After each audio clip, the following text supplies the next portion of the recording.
Hi. Hello, good morning, good afternoon, good evening. Hi. I'm on Facebook Live again, and I'm real happy to be here. I've decided that it's really a good idea to do Facebook Live because here you can ask me questions and you can interact with me so we can really get a dialogue going, and I love that. You know, I have really a vision that everybody who stutters will have the best opportunity to be able to communicate in the best way possible for them. That is my goal. And I'm doing these Facebook Lives because I want to get out there what I have learned. And through the years, I have learned a bit, so I have gone in all different directions in my early years, and I tried many things. Once I thought stuttering was purely psychological. So I really went into this cognitive behavioral therapy and learned a lot about it. And then I changed and I tried fluency shaping. Well, I got a lot of flack from a lot of people who said, Barbara, how can you do that? But you know, you have to try things. Well, I tried the fluency shaping, and from that too, I didn't find really what I was looking for to be able to help my clients, but really help them. So I tried something else, but everything I learned from it all. And that's what I tell my clients too. There's no such thing as failure.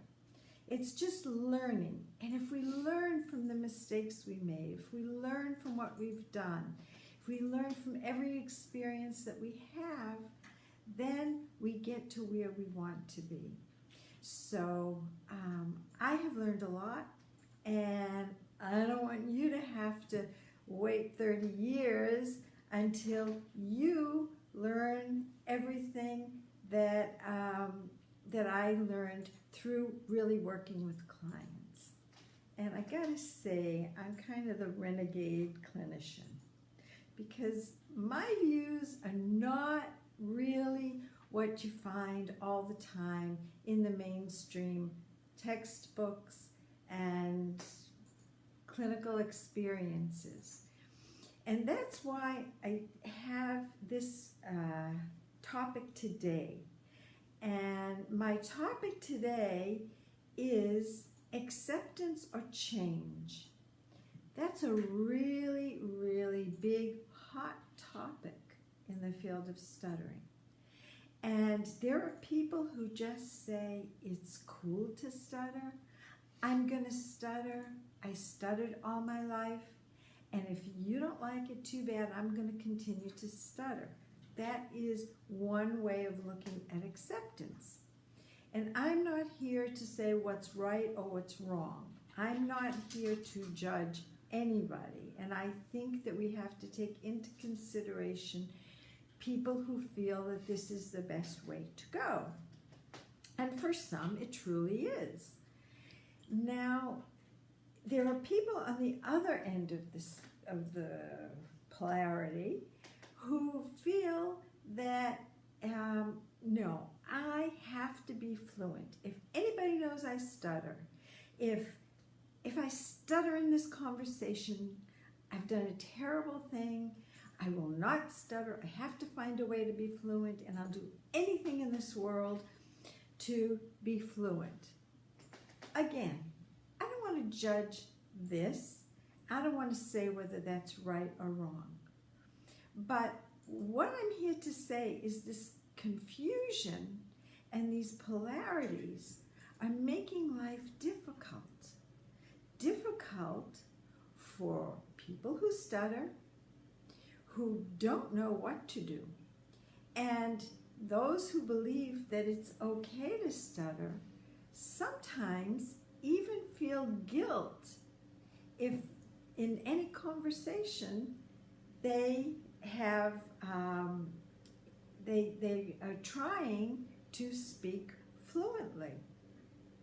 So I feel so badly, and I've heard people who have been part of groups where they say, you know, I'm not going to do anything not to stutter, and yet when they're in a conversation they really wanted to be more fluent, and then they felt guilty, and I think that's too bad if somebody feels guilt about anything they do related to speech fluency.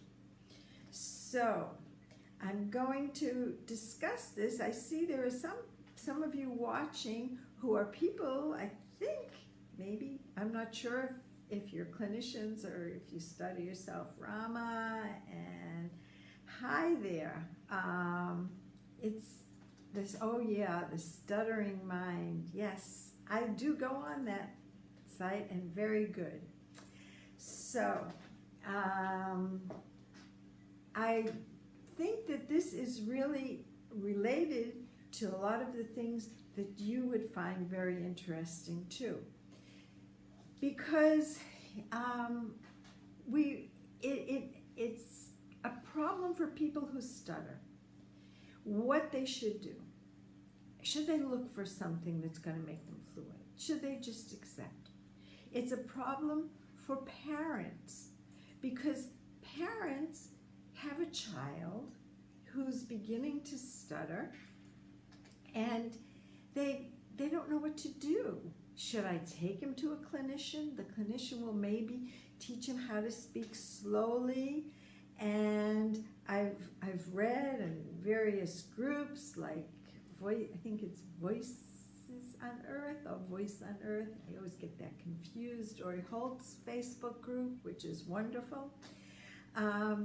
And they say, you know, my child has been through so many therapies and has learned all these techniques and speaking slowly and whatnot, and it hasn't helped.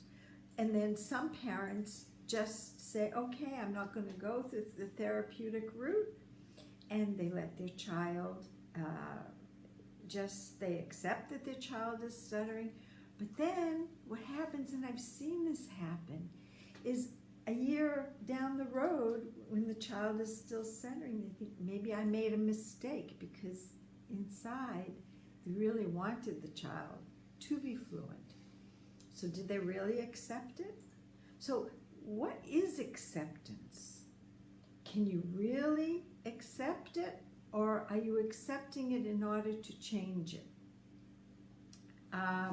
This is a question, and I'd love you to comment and tell me what you think real acceptance is. And I think that it would be good for the conversation for all of us to have your input. Now, it's also a clinical issue, and there are lots of clinicians out there, just like I am, dedicated to doing the best we can for our clients. And we face the same thing too. Should we teach our clients to manage their stuttering and go through life stuttering and be happy in doing that? Or is there something we can do? Well, as I said, I look at things from a different perspective. So, hi Zamir, nice to have you here. So, what I do is I don't think about acceptance of stuttering. I think about acceptance of me, who the me is, the person who I'm working with, if it's in therapy. Accepting that, I just want to see what you said. Okay, good, I'll be looking for your blog, Rama. Okay, so acceptance should be acceptance of the person that I am. And with that is that there are some difficulties, and that's okay. But at the same time that we have acceptance that there are some difficulties, we can also accept that changes can be made. And we know that there are changes that people can make to make their communication flow. And that's what I feel a person who stutters has the right to do, to speak freely. We all want to speak freely. It's so important, speaking. It's part of who we are as people. And you know, if we're having emotional problems, we go to talk to the psychologist. If we're having problems in our relationships, we want to talk to our spouse. If our children are doing something that we don't like, we want to talk to them. So talking is such a big part of who we are. And I think that every person who stutters has the right to be able to speak freely. And that doesn't mean to be ashamed of stuttering. It doesn't mean that there is anything wrong with stuttering. It means, hi Alfonso and Chad, nice to have you here. And I hope you'll write down your thoughts on this topic too, because it's an important one.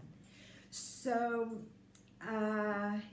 what I feel is that what we have to do is understand what the problems are that are holding back fluency.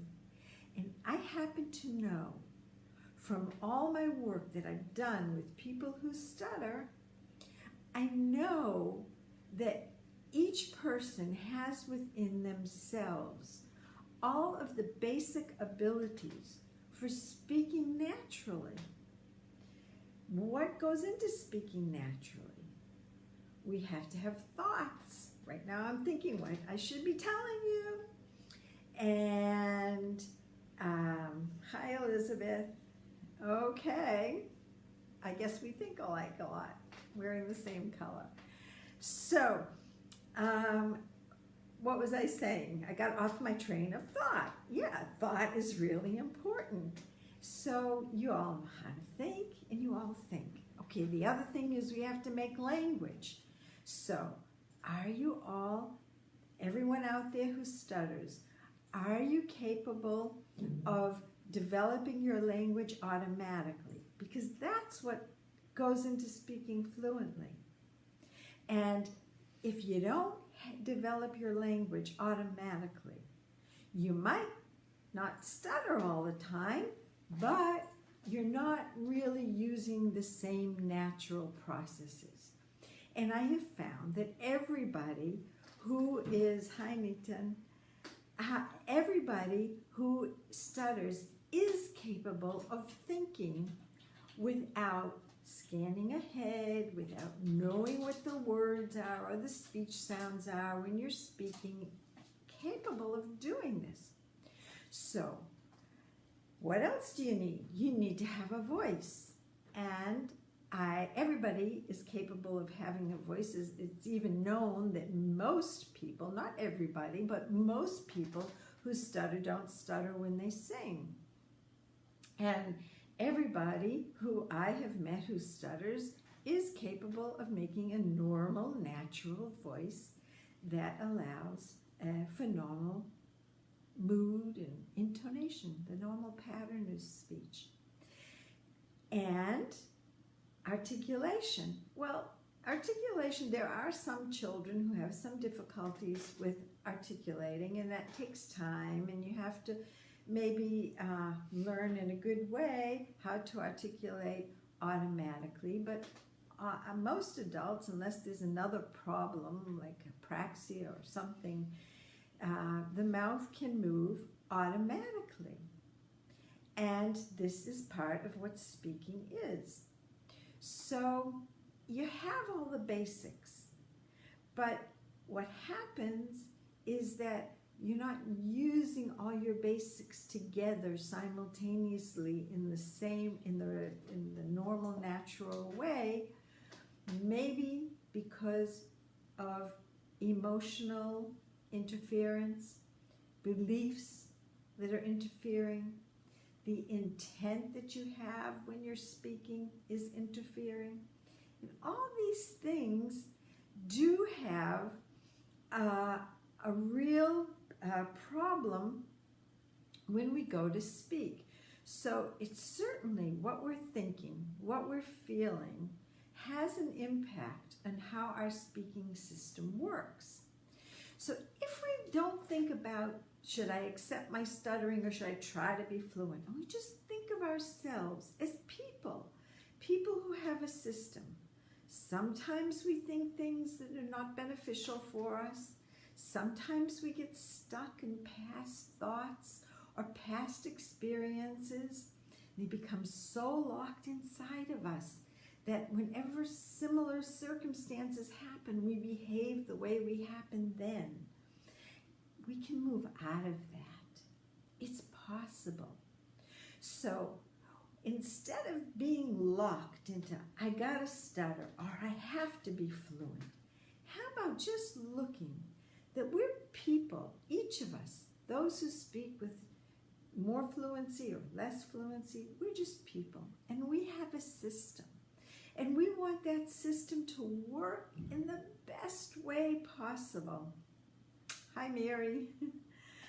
And we always want to be able to use the system in a way that's going to serve us as people. So can we change the way we relate to speaking? Certainly. Can we change the way we think about speech and not look at it as work and effort and something I have to control and just let go and speak naturally? Sure we can. And when we make these changes, they will help the system to work better. And the better our system works, the easier it will be to be ourselves, to communicate with others. And that's what it's all about. So communicate with me. Tell me what you think. And also, I'm going to be doing more Facebook Lives in the near future. So in the comments below, write down some of the topics that you would like me to touch upon. I will really bring everything that I have learned over the years so that you, my friends here, can benefit from it. So, thanks so much for joining me today. It's been fun, and I'll see you again soon when we do another Facebook Live. Bye, everybody.